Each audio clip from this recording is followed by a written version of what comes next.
गहरी अंधेरी काली रात। वो रात सब कुछ तहस नहस कर देने पर उतारू थी। वो बदल देना चाहती थी किसी की दुनिया हमेशा हमेशा के लिए। वो भी सफलता के नशे में चूर था। उसे भी समझ नहीं आ रहा था कि आज रात की वो गलती उसकी जिंदगी की सबसे बड़ी गलती साबित होने जा रही थी। और जिसका डर था वही हुआ। उस रात की वो गलती उसका अच्छा खासा बना बनाया करियर लील गई।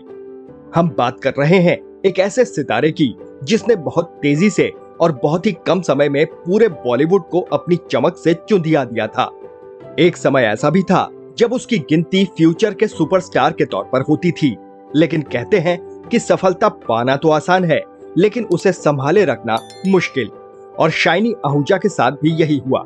आज के इस वीडियो में हम आपको बताएंगे कि आखिर ऐसा क्या हुआ कि अचानक ही ये चमकता सितारा गुम हो गया।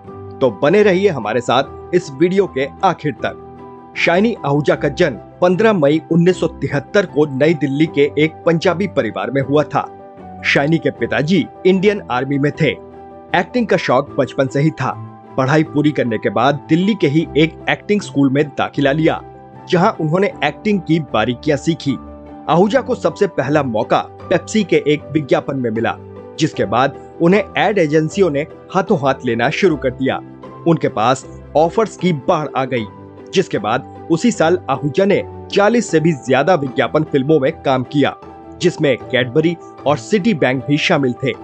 उन्हीं दिनों फिल्म डायरेक्टर सुधीर मिश्रा अपनी अगली फिल्म हजारों ख्वाहिशें ऐसी के लिए ऑडिशन ले रहे थे। उन्होंने जब से शाइनी को पेप्सी के एड में देखा था, तभी से वो उनसे बड़े प्रभावित थे। उन्होंने शाइनी को ऑडिशन के लिए बुलावा भेज दिया, लेकिन तमाम कोशिशों के बावजूद शाइनी ऑडिशन में कामयाब नहीं हो पाए।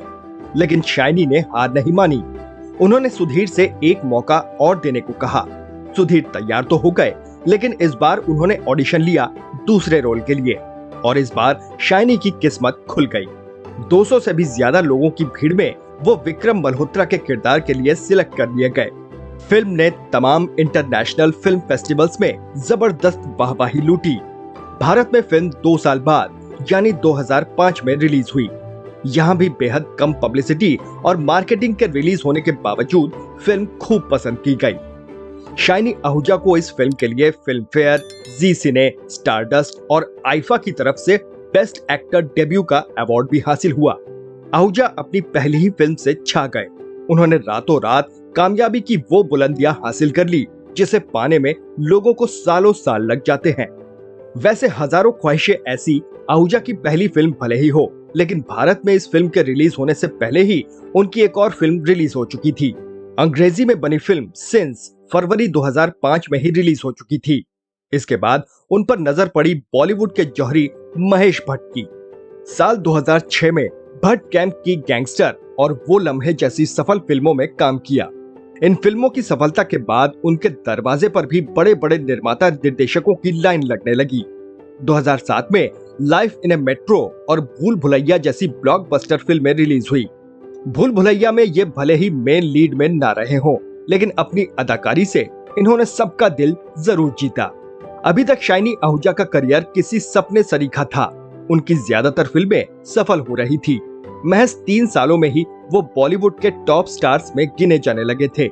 लेकिन सफलता हर किसी को इतनी आसानी से हजम नहीं होती। साल 2008 आते आते उनका करियर हिचकोले खाने लगा। इस साल उनकी सिर्फ एक फिल्म हाईजैक रिलीज हुई, जिसने बॉक्स ऑफिस पर पानी तक नहीं मांगा। और फिर साल 2009 आया, वो साल जिसने शाइनी आहूजा को बर्बाद करके रख दिया। उनकी 19 साल की घरेलू नौकरानी ने उन पर रेप करने का आरोप लगाकर सनसनी मचा दी। इन आरोपों के चलते जून में शाइनी को पुलिस ने अरेस्ट कर लिया। जो अब तक फिल्मों की दुनिया का हीरो था, देखते ही देखते दुनिया की नजरों में असली विलेन बन बैठा। सब उसे अजीब सी नजरों से देखने लगे। उसके दोस्तों ने उससे नजरें फेर ली, तो रिश्तेदारों पड़ोसियों ने उसकी ओर पीठ कर लिया।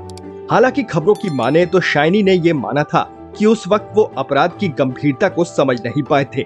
लेकिन दोनों के बीच जो कुछ भी हुआ वो आपसी सहमति से हुआ था। लेकिन कहानी में अभी ट्विस्ट था। रेप का आरोप लगाने वाली नौकरानी बाद में अपने बयान से मुकर गई। उसने कहा कि शाइनी ने उनके साथ रेप नहीं किया था, बल्कि उसने उसे काम दिलवाने वाली महिला के इशारे पर शाइनी पर ये आरोप जड़े थे। लेकिन कोर्ट ने साल 2011 में शाइनी को 7 साल की सजा सुना दी। हालांकि 2 महीने बाद ही उन्हें बेल मिल गई। जब शाइनी जेल से बाहर आए तब तक बाहर की दुनिया बहुत बदल चुकी थी। उनके लिए दुनिया कुछ और तो वो दुनिया के लिए कुछ और हो चुके थे। न तो कोई प्रोड्यूसर उन्हें अपनी फिल्म में लेना चाहता था और न ही उन्हें कोई फिल्मों में देखना चाहता था। जिस घर के बाहर कभी फिल्म निर्माता निर्देशकों की लाइन लगी रहती थी, वहां आज सन्नाटा पसरा था। उन्होंने फिल्मों में वापसी के लिए और अपनी खोई जमीन वापस पाने के लिए हाथ पैर तो खूब मारे, लेकिन उनके हाथ खाली ही रहे। 2012 में उनकी एक फिल्म आई, घोस्ट, लेकिन फिल्म का कलेक्शन ऐसा रहा कि ये फिल्म उनके लिए ही घोस्ट साबित हो गई। उसके बाद वो पर्दे से गायब हो गए।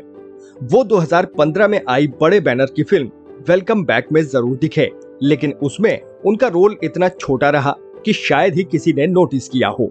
चेहरे से हीरो वाली चमक गायब थी। ऐसे बुझे बुझे से लगे जैसे उनसे जबरदस्ती काम कराया जा रहा हो। तब से लेकर आज तक शाइनी कहाँ है, किसी को नहीं पता। अब वो सितारा गुमनामी की उन अंधेरी गलियों में खो चुका है, जहां से बाहर निकलना नामुमकिन है। हम ये स्पष्ट कर दें कि इस वीडियो में हमारा उद्देश्य किसी को सही या गलत साबित करना नहीं है, न ही हम यहाँ किसी को दोषी ठहरा रहे हैं। आपको ये वीडियो कैसा लगा हमें कमेंट बॉक्स में जरूर बताएं। हाँ, पसंद आया हो तो लाइक करें और शेयर करें। अगर चैनल पर नए हैं तो सब्सक्राइब करें। फिर मिलेंगे एक नए वीडियो के साथ। नमस्कार।